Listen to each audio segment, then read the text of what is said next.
Olá pessoal, tudo bem? Sejam muito bem-vindos a mais um vídeo. Vocês já ouviram falar no termo línguas aglutinantes? Caso não tenham, esse será o principal tema do vídeo de hoje. Provavelmente muitos de vocês devem estar se perguntando o que raios é uma língua aglutinante. E é até compreensível, pois é um tema bastante complexo, porém eu garanto a vocês que é um tema bastante fascinante dentro do mundo da linguística. Para entender o que é uma língua aglutinante, primeiro temos que entender o significado da palavra aglutinante. Pois bem, a palavra aglutinante vem do verbo aglutinar, que significa juntar ou conectar alguma coisa a outra. Tendo isso em mente, podemos afirmar que uma língua aglutinante nada mais é que uma língua onde as palavras se conectam a outras para dar um novo sentido. E nós poderíamos encerrar esse vídeo por aqui mesmo. No entanto, o tema é bem mais complexo do que parece e ainda tem muito mais a ser explorado aqui, então vamos com calma. Para entender como funciona uma língua aglutinante, primeiro temos que entender como funciona uma língua não aglutinante, que nesse caso seriam as línguas indo-europeias, mais especificamente as línguas românicas como o português. Em português nós temos a palavra falar, que se enquadra como um verbo, porém quando nós queremos expressar o desejo de falar, usamos o verbo querer. E depois, logo em seguida, usamos o verbo falar. Então temos a frase eu quero falar. Quando eu digo eu falo, eu estou falando de forma muito simples e seca, sem nenhuma outra informação. Agora, quando eu digo eu quero falar, eu preciso de um verbo intermediário, também conhecido como verbo auxiliar, para expressar esse desejo de falar. E aqui é onde as coisas começam a ficar interessantes. Vamos agora pegar como base de comparação a língua japonesa como exemplo. O japonês é uma das línguas aglutinantes mais conhecidas, mesmo sem ninguém saber que ela é uma língua aglutinante. Mas enfim, em japonês, para expressar o desejo de falar, não precisamos do uso de um verbo auxiliar ou intermediário. Nesse caso, tudo o que precisamos fazer é simplesmente alterar a terminação verbal. Por exemplo, o verbo falar em japonês é hanasu. E se eu quero dizer eu falo, eu simplesmente falo watashi ga hanasu. No entanto, aqui eu estaria falando de forma simples e seca, sem nenhuma outra informação e nenhuma polidez ou formalidade. Agora, se eu quiser adicionar uma polidez ou formalidade no verbo, eu só preciso alterar a última sílaba, que nesse caso é o su, então eu removo o su e adiciono shimasu. Então a frase fica watashi ga hanashimasu. E reparem aqui que o significado continua sendo o mesmo, porém o que muda é a polidez e a formalidade. No entanto, isso aqui é uma coisa que você raramente encontra em outras línguas. Por exemplo, no português não existe isso de alterar o verbo para se encaixar na polidez. Você pode dizer eu falo tanto em contextos informais quanto formais, porém na língua japonesa você precisa alterar o verbo para se encaixar na formalidade. E isso só é possível porque o japonês é uma língua aglutinante. E agora vamos para um exemplo mais complexo. Como já havia dito antes, em português, se eu quero dizer eu quero falar, nós precisamos utilizar um verbo auxiliar, que nesse caso é o verbo querer. No entanto, na língua japonesa é possível montar essa frase simplesmente alterando a terminação verbal, assim como já fizemos da outra vez. Então, nesse caso, eu vou pegar a frase watashi ga hanashimasu, eu vou remover o shimasu e vou adicionar a terminação tai no final para dar o sentido de querer falar. Então, a frase ficaria watashi ga hanashitai. E perceba que em nenhum momento houve a necessidade de utilizar um verbo auxiliar nessa frase, pois o próprio verbo em si se alterou para trazer sentido de querer falar alguma coisa. E para a gente pode até parecer estranho usar uma língua dessa forma, pois estamos acostumados a usar verbos auxiliares, porém esse conceito de alterar o verbo para dar um novo significado ou sentido à frase, mesmo sem ter que adicionar quaisquer verbos auxiliares, é bastante comum em diversas línguas aglutinantes.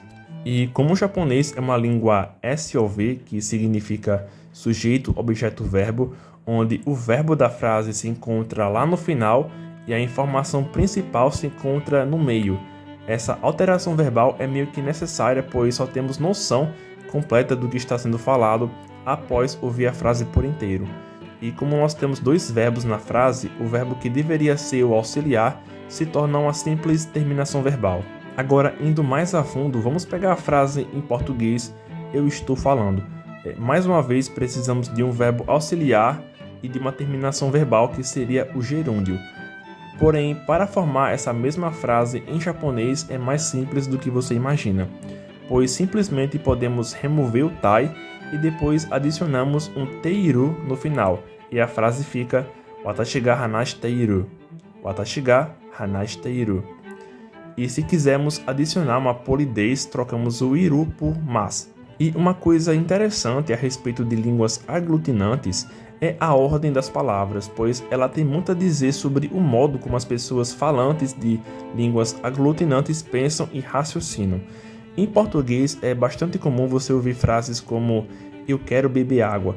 Perceba-se que a informação principal, ou seja, o objeto da frase, se encontra lá no final.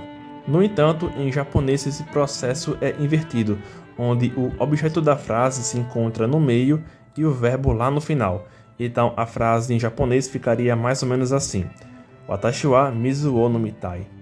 Watashi significa eu, wa, uma partícula de tópico, é uma palavra que indica um assunto, mizu significa água, o é uma palavra que indica um objeto direto, o caso acusativo, nomu é o verbo beber e tai é a terminação que dá sentido de querer. Perceba que nessa frase temos uns símbolos entre as palavras watashi e mizu, e esses símbolos ou caracteres são conhecidos como partículas, que nada mais são como marcadores ou indicadores que indicam a função daquela palavra na frase.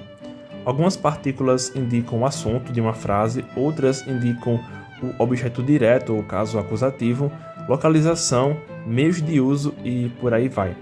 Porém, para não deixar esse vídeo extremamente longo, eu farei um vídeo separado exclusivamente para falar sobre a língua japonesa. Então, até aqui aprendemos que línguas aglutinantes são línguas onde o verbo geralmente vai no final, e que fazem uso de prefixos e sufixos para alterar o significado de um verbo e para conectar uma frase a outra.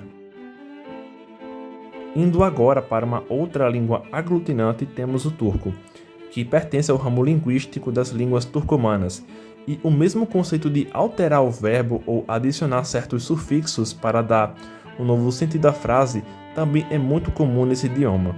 Vamos pegar, por exemplo, o verbo konuşmak, que significa falar. Porém, quando nós conjugamos o verbo, ele se altera de acordo com o pronome pessoal. Nesse caso, precisamos remover o mak de konuşmak e adicionar as seguintes terminações: konuşuyorum, konuşuyorsun, konuşur, konuşuyoruz, konuşun, konuşuyorlar. Bem, até aqui nada de estranho, até porque nós também temos esse conceito de conjugação verbal em diversas outras línguas, inclusive na língua portuguesa. E diferente do japonês, aqui no turco realmente se utiliza verbos auxiliares. No entanto, eles funcionam de forma diferente do português. Por exemplo, o verbo auxiliar sempre vai no final da frase. Então, se a gente pegar a frase eu quero falar e tentar traduzir para o turco, ficaria konuşmak istiyorum.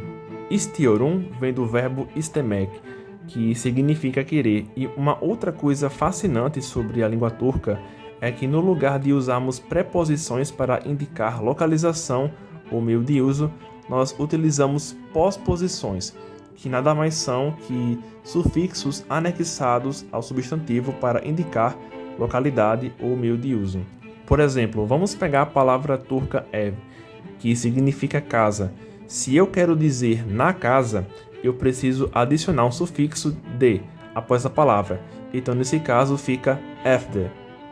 No entanto, dentro do turco existe uma concordância harmônica, que significa que os sufixos e as terminações verbais devem estar em harmonia vocálica. Para entender melhor, vamos pegar a palavra araba, que significa carro. Nesse caso, se eu quero dizer no carro ou dentro do carro, eu não posso usar de, porque a última vogal não está em harmonia com a vogal inicial. Então, para ter essa harmonia vocálica, teríamos que trocar o E por um A, e se tornaria da, e a tradução ficaria arabadá. Somente esse conceito de harmonia vocálica já é muito fascinante, porém é um tema muito extenso e complexo, e se eu fosse explicar esse conceito no máximo de detalhes em apenas um vídeo, levaria no mínimo 1h30. Portanto, eu pretendo fazer um vídeo mais específico falando sobre esse tema com mais detalhes e informações. Então, pessoal, como vocês puderam ver, as línguas aglutinantes são bastante complexas, porém fascinantes. E o que podemos perceber aqui é que as línguas aglutinantes não fazem uso de preposições, mas sim sufixos que vão depois de uma palavra. E assim elas até economizam espaço na hora de montar uma frase, mas de forma geral, elas não são dependentes de ordem de palavras ou preposições e são muito mais flexíveis e lógicas.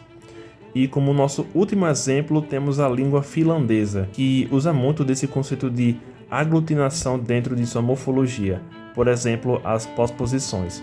Em português, uma frase como "eu estou na casa" em finlandês ficaria "olen talossa". Olen talossa.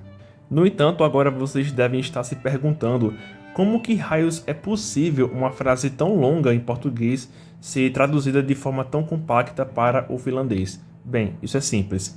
A língua utiliza os sufixos de posposições e repare que na frase em português nós temos 4 palavras, em finlandês nós temos apenas 2. Agora vamos quebrar a frase palavra por palavra. Olen significa eu sou, e a frase completa seria na verdade minä olen. Porém, no finlandês é bastante comum você omitir ou esconder o pronome pessoal em situações mais informais, assim como acontece também no português.